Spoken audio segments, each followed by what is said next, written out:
Hello प्यारे बच्चों, नमस्कार। कैसे हैं आप लोग? उम्मीद करते हैं बहुत अच्छे होंगे और अपनी तैयारी बेहतर तरीके से कर रहे होंगे। दोस्तों, आज का टॉपिक है भारत के प्रमुख कृषि अनुसंधान केंद्र। आइए इसके बारे में बारी बारी से जानते हैं। ये संस्थान बड़े ही महत्वपूर्ण हैं और एग्जाम में बहुत ही पूछे जाते हैं। तो देखते हैं इनके बारे में। तो पहला है जिसका नाम है केंद्रीय द्वीप कृषि अनुसंधान संस्थान। और ये बच्चों कहाँ है? पोर्ट ब्लेयर में है। केंद्रीय द्वीप कृषि अनुसंधान केंद्र संस्थान यानी पोर्ट ब्लेयर में है। इसके बाद दूसरा है भारतीय दलहन अनुसंधान केंद्र। भारतीय दलहन अनुसंधान केंद्र कहाँ पर है? ये कानपुर में पड़ेगा। फिर उसके बाद बात आती है केंद्रीय शुष्क क्षेत्र अनुसंधान संस्थान। तो बच्चों ये हमारा जोधपुर में। कहाँ पर है? ये पड़ेगा आपका जोधपुर में। केंद्रीय शुष्क क्षेत्र अनुसंधान संस्थान जोधपुर में है। इसके बाद बात आती है भारतीय कदन अनुसंधान संस्थान। तो भारतीय कदन अनुसंधान संस्थान ये कहाँ पड़ेगा आपका? ये हमारा हैदराबाद में है।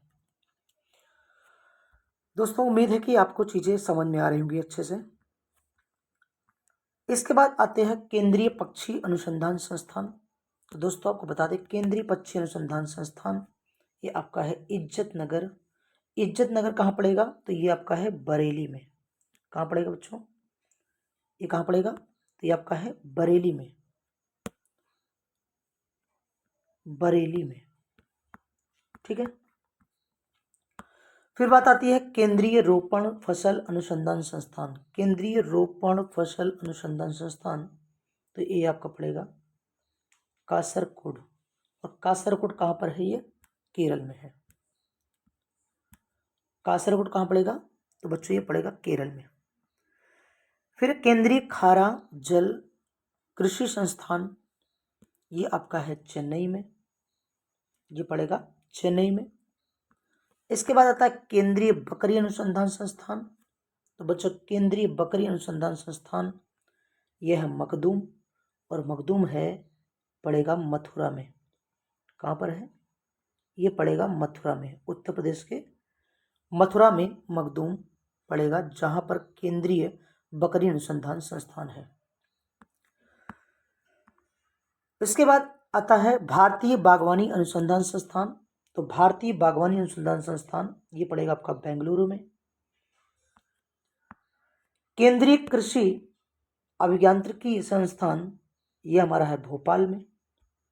भोपाल कहाँ पड़ेगा? तो भोपाल पड़ेगा एमपी में, यानी मध्य प्रदेश में, ठीक है। इसके बाद बात आती है केंद्रीय कपास अनुसंधान संस्थान। तो केंद्रीय कपास अनुसंधान संस्थान ये पड़ेगा आपका नागपुर में। फिर केंद्रीय मत्स्य प्रौद्योगिकी संस्थान। केंद्रीय मत्स्य प्रौद्योगिकी संस्थान ये पड़ेगा कोचीन में। कोचीन कहाँ पड़ता है? तो ये पड़ता है आपका केरल में। कोचीन कहाँ है? केरल में। अगली बात आती है केंद्रीय समुद्री मत्स्य अनुसंधान संस्थान। केंद्रीय समुद्री मत्स्य अनुसंधान संस्थान दोस्तों ये आपका पड़ेगा कोच्चि। और कोच्चि भी कहाँ पर है? ये कोच्चि भी आपका केरल में पड़ेगा। इसके बाद बात आती है आलू अनुसंधान संस्थान। केंद्रीय आलू अनुसंधान संस्थान तो दोस्तों ये आपका है शिमला में। और शिमला कहाँ पड़ेगा? तो शिमला है जो यह है हिमाचल प्रदेश में। कहाँ पर है? ये पड़ेगा आपका हिमाचल प्रदेश में, ठीक है। शिमला कहाँ पड़ेगा? एचपी यानी हिमाचल प्रदेश में। इसके बाद बात आती है दोस्तों भारतीय मृदा विज्ञान संस्थान, जहां पर मिट्टी की जांच की जाती है। तो ये आपका है भोपाल में। भोपाल कहाँ पड़ेगा दोस्तों? तो ये पड़ेगा एमपी में। उम्मीद है मेरे द्वारा दी गई जानकारी आपको समझ में आ रही होगी। आइए इसके बाद समझते हैं भारत के महत्वपूर्ण नेशनल पार्क। भारत के महत्वपूर्ण नेशनल पार्क, और दोस्तों यहां से प्रश्न जरूर बनता है, इन चीजों को आप ध्यान से समझेंगे। तो पहला आपका है बांधवगढ़ नेशनल पार्क। बांधवगढ़ कहाँ पड़ेगा? शहडोल। और शहडोल कहाँ पड़ेगा? ये एमपी में पड़ेगा, यानी मध्य प्रदेश में है, एमपी में शहडोल, ठीक है। नाम है बांधवगढ़ नेशनल पार्क। इसके बाद अगला है शिवपुरी नेशनल पार्क। तो दोस्तों शिवपुरी नेशनल पार्क कहाँ है? तो ये आपका पड़ेगा मध्य प्रदेश में। शिवपुरी नेशनल पार्क कहाँ पड़ेगा? ये पड़ेगा आपका मध्य प्रदेश में। ठीक है। फिर आता है भगवान महावीर उद्यान। भगवान महावीर राष्ट्रीय उद्यान यानी भगवान महावीर उद्यान, ये कहाँ पड़ेगा? गोवा में पड़ेगा। इंदिरा गांधी अभ्यारण्य, यह है तमिलनाडु में। वेदांतगल पक्षी विहार तमिलनाडु में ये पड़ेगा। इसके बाद अगला देखते हैं, अगला है रोहिला राष्ट्रीय उद्यान। रोहिला राष्ट्रीय उद्यान दोस्तों ये पड़ेगा एचपी यानी हिमाचल प्रदेश में। फिर है किश्तवाड़ राष्ट्रीय उद्यान, जो है जम्मू कश्मीर में स्थित है। किश्तवाड़, किश्तवाड़ बेटा कई बार पूछा गया एग्जाम में। फिर आता है कार्बेट राष्ट्रीय उद्यान। तो कार्बेट राष्ट्रीय उद्यान ये कहाँ पर पड़ेगा? तो कार्बेट राष्ट्रीय उद्यान ये है आपका उत्तराखंड में। कान्हा राष्ट्रीय उद्यान मध्य प्रदेश में। मानस नेशनल पार्क असम में है। और कंचनजंगा राष्ट्रीय उद्यान दोस्तों ये आपका पड़ेगा सिक्किम में।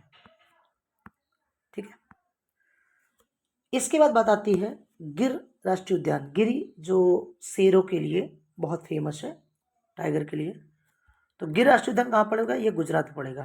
ठीक है ना। अगला है मृगवानी नेशनल पार्क, ये है आपका तेलंगाना में। और हेमिस, हेमिस जो है ये है लद्दाख में। हेमिस कहाँ पड़ेगा? लद्दाख में। तो ये रहा अभी तक का, ये कुछ महत्वपूर्ण राष्ट्रीय उद्यान के बारे में है। आगे और भी राष्ट्रीय उद्यान करवाएंगे, तो अभी जितना है उतना आप देखते चलिएगा। अब आइए देखते हैं यहाँ पर परिस्थिति विज्ञान के यानी जो पर्यावरण संबंधित कुछ प्रश्न हैं हमारे, ये भी हमारे स्ट्रेटेजी के में आता है। तो पर्यावरण के मुद्दों में देखेंगे तो पहला हमारा है पारिस्थितिकी विज्ञान के जनक कौन है, यानी इकोलॉजी साइंस जो है या इकोलॉजी के फादर कौन है? तो ये है आपके कौन है? ओडम है। कौन है? ओडम।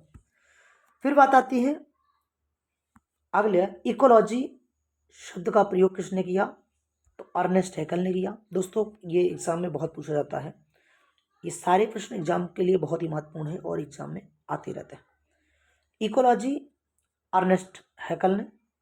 और इसके बाद देखते हैं पारिस्थितिकी तंत्र। देखो दो चीजें हैं, एक है पारिस्थिति और पारिस्थितिकी तंत्र है।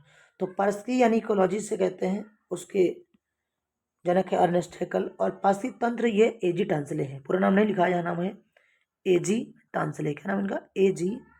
एजी टांसले। ठीक है, तो एजी टांसले हैं दोस्तों, एजी टांसले। ठीक। फिर देखते हैं गहन पारिस्थितिकी तंत्र यानी डीप इकोलॉजी। तो डीप इकोलॉजी ये इसके जनक कौन है? ये है अर्निस्ट नेस। क्या नाम है? अर्निस्ट नेस। ये है गहन पारिस्थितिकी यानी डीप इकोलॉजी के जनक माने जाते हैं।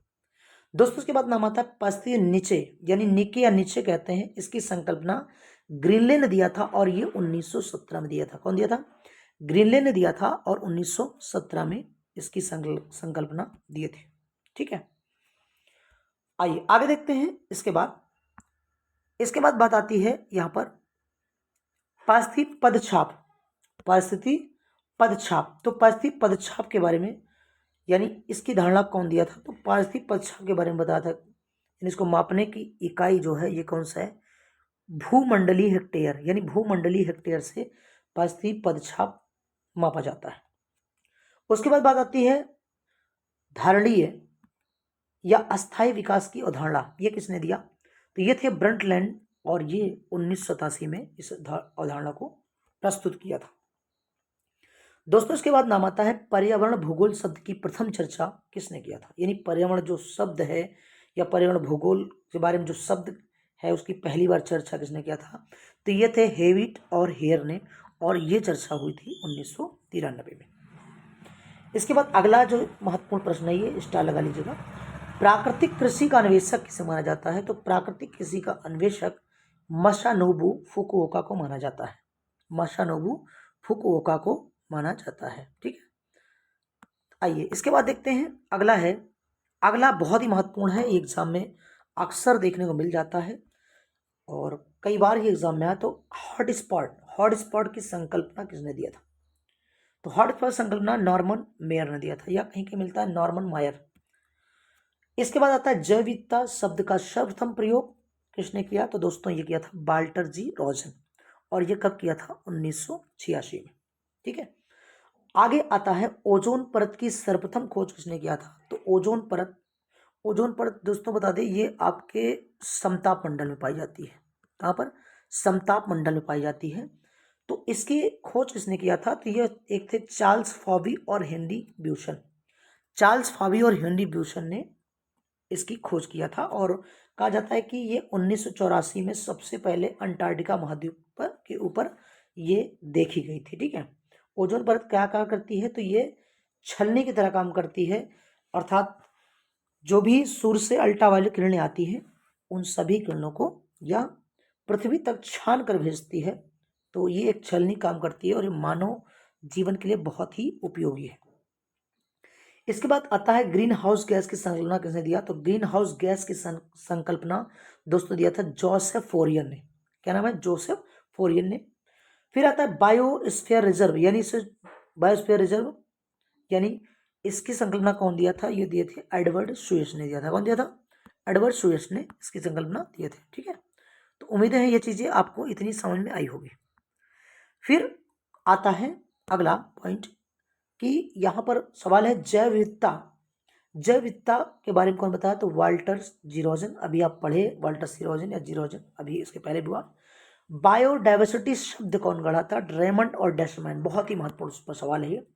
बायोडाइवर्सिटी शब्द रेमंड एफ डेशमैन या डेशमैन कहा जाता है, इन्होंने इस शब्द को प्रयोग पहली बार किया था। फिर है परिस्थिति पिरामिड की संकल्पना किसने दिया था? दोस्तों ये है एल्टन। क्या नाम है? एल्टन। परिस्थिति पिरामिड की संकल्पना कौन दिया था? एल्टन ने दिया था। वैश्विक मंदन शब्द किसने गढ़ा था? तो ये जेराल्ड और स्टोन हिल है। कौन है? जेराल्ड स्टोन हिल, इन्होंने जो है वैश्विक मंदन शब्द को पहली बार प्रयोग किया था। ठीक दोस्तों, इसके बाद नाम आता है भारतीय परिस्थिति के जनक। अब देखो यहां पर बात आई भारतीय परिस्थिति के जनक, तो भारतीय परिस्थिति के जनक माने जाते हैं प्रोफेसर आर मिश्र। क्या नाम है? प्रोफेसर आर मिश्र को भारतीय परिस्थिति का जनक माना जाता है। पहली बार पर्यावरण शब्द को विकास के साथ जोड़ा गया, ये किस पंचवर्षीय योजना में? ये चौथी पंचवर्षीय योजना में। तो बच्चों आपको मालूम होगा कि कुल 12 पंचवर्षीय योजनाएं हुई हैं, और जिसकी शुरुआत 1951 से पहली बार हुई, और हर पंचवर्षीय योजना 5 साल की रही है। ठीक है ना, 5-5 साल का टारगेट बनाया गया है। हालांकि कुछ पंचवर्षीय योजना जैसे 5वीं ये 4 साल की ही रही है। इसके बाद है ओजोन का क्षरण करने वाली गैस कौन है? यानी ओजोन परत को कौन क्षरित करती है, कौन नुकसान करती है, उसका नष्ट कर रही है? तो ए है CFC यानी क्लोरोफ्लोरोकार्बन, और N2O यानी नाइट्रस ऑक्साइड। ये क्या करती है?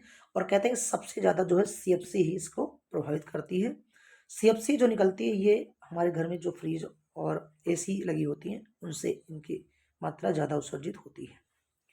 ओजोन क्षरण का पता सबसे पहले जोसेफ फॉरमैन, और ये इंग्लैंड के थे, 1985 में लगाया गया था। दोस्तों कहीं कहीं 1984 कहीं कहीं 1985 है ना, 85 ही मानेंगे क्योंकि पहली बार 1984 में देखा गया है।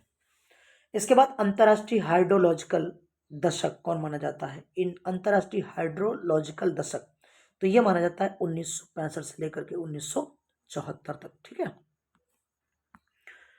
तो दोस्तों ये रही आज की क्लास, और उम्मीद है आपको पसंद आई होगी।